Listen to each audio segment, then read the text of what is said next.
কথা বলবো শহর কলকাতার অন্যতম ভৌতিক জায়গা সাউথ পার্ক স্ট্রিট সেমেট্রি বা সাউথ পার্ক স্ট্রিট কবরস্থানকে নিয়ে।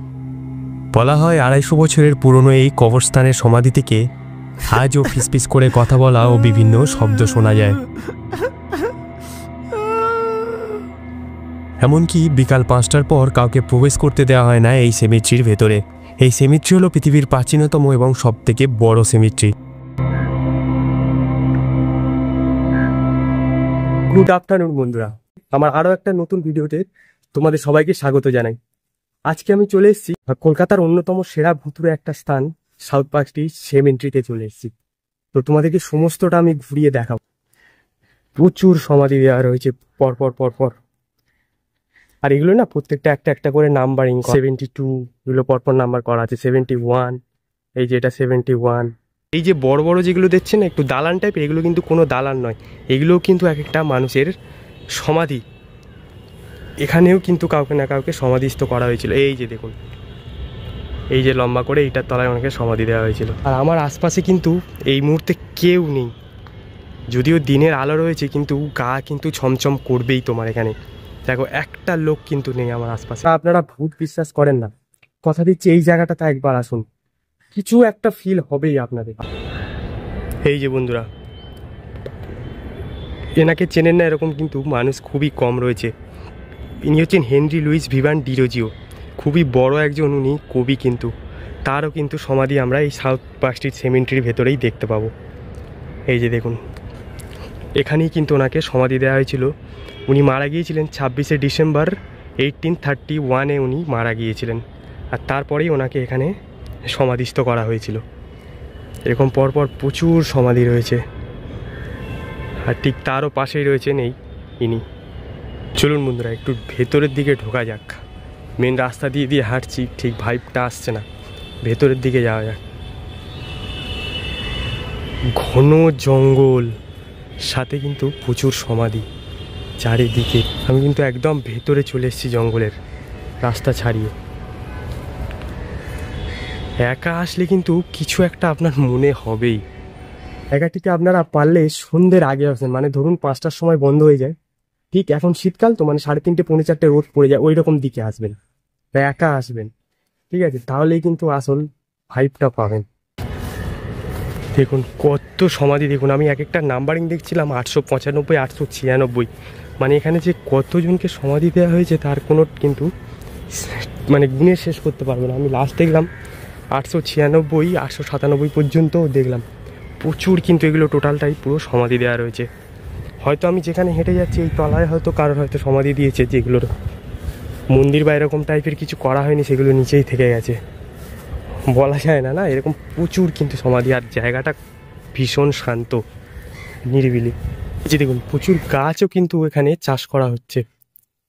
গাছের নাম হয়তো জানি না, কিন্তু এরকম প্রচুর কিন্তু গাছ রয়েছে। এবার এই যে শীতকাল আসছে না, এখানে প্রচুর ফুলও ফুটবে, প্রচুর গাছ ভর্তি। একটু চুপচাপ থাকুন, জায়গাটার নিস্তব্ধতা একবার জাস্ট ফিল করুন।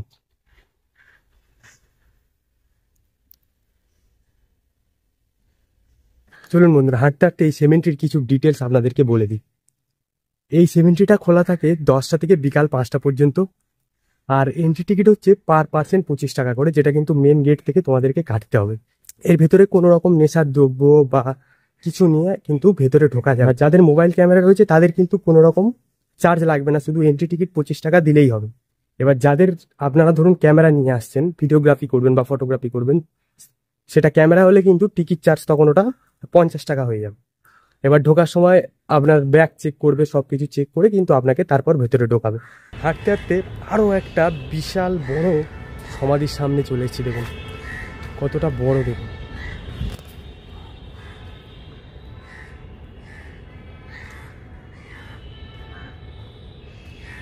এই যে গেট, এন্ট্রি গেট, এখান থেকে টিকিট কেটে সোজা এই রাস্তার দিয়ে আসলে কিন্তু সেমেট্রির ভেতরে তোমরা চলে যাবে। এবারে ভেতরটা তোমরা ঘুরতে পারবে। এইটাই হচ্ছে মেন এন্ট্রি গেট সেমেট্রির। এই যেমন এটা দেখুন, এটা হচ্ছে 320 নাম্বার আর কি সমাধি। এটা কার সমাধি? এটা হচ্ছে পল কেলনির স্কিউরির হচ্ছে সমাধি, যিনি 29 ডিসেম্বর 1822-তে মারা গিয়েছিলেন। আর মারা যাওয়ার সময় ওনার বয়স হয়েছিল 55 বছর। এরকম কিন্তু প্রচুর সমাধি, মানে 1800 সাল, এটা 2024, কত বছরের স্মৃতি এগুলো আপনারা একবার চিন্তা করুন। পুরোটা কিন্তু জঙ্গলে, একদম জায়গাটা যে কত পুরনো এইগুলো দেখলে কিন্তু আপনারা বুঝতে পেরে যাবেন। এখানে কত সালে মারা গেছেন, কবে আর কি কবে তাদের সমাধিস্থ করা হয়েছিল, সমস্ত কিন্তু ডিটেলস দেওয়া রয়েছে। তো জায়গাটা কতটা পুরনো, কতটা ঐতিহাসিক আপনারা কিন্তু এখানে আসলেই সেটা বুঝতে পেরে যাবেন।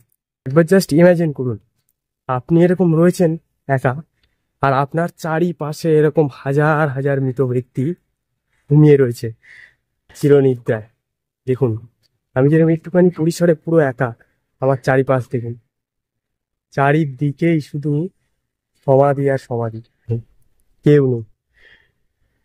ঠান্ডা ঠান্ডা হাওয়া দিচ্ছে আর আমি একা এরকম ঘুরে বেড়াচ্ছি।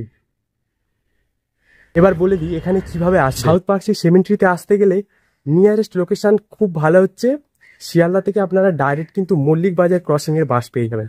আর মল্লিক বাজার ক্রসিং মানে যে নিউরোসায়েন্স হসপিটাল রয়েছে, নিউরোসায়েন্স হসপিটালের উল্টো দিকের গলিটা দিয়ে গেলেই কিন্তু এই সাউথ পার্ক স্ট্রিট সেমেন্ট্রির গেটটা আপনি দেখতে পাবেন।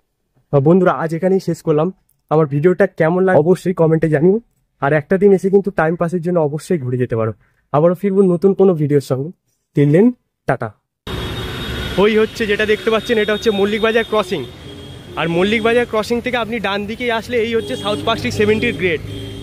এইটাই হচ্ছে সাউথ পার্ক স্ট্রিট সেমেন্ট্রির গেট, আর ওইটা হচ্ছে টিকিট কাউন্টার। ওখান থেকে টিকিট কেটে এই ভেতরে ঢুকতে হবে।